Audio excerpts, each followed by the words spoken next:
30 victimes par jour. C'est près de 11 000 victimes de violences sexuelles qui ont été reçues par les structures soutenues par Médecins sans frontières en République démocratique du Congo en 2020. C'est ce que révèle avec beaucoup d'indignation l'Organisation médicale et humanitaire internationale dans son récent rapport intitulé « La double peine ».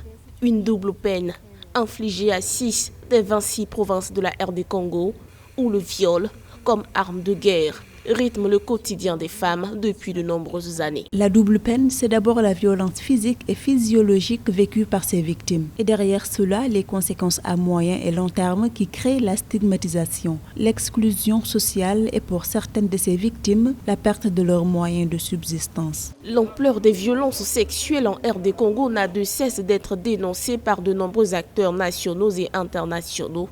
Et pourtant, l'omerta sur les condamnations continue de peser. La première responsabilité incombe, n'est-ce pas, au gouvernement congolais. Je pense que véritablement, le gouvernement congolais n'a pas mis en place une véritable politique de lutte contre ces violences sexuelles.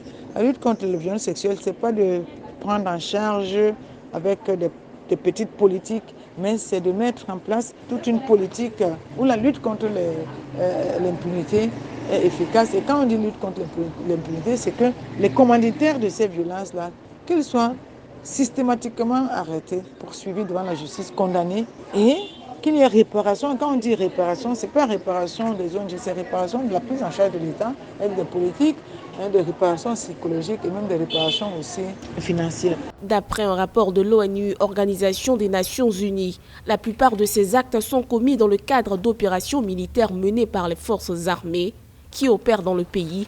En 2020, une victime sur 5 reçue dans les structures appuyées par Médecins sans frontières était mineure.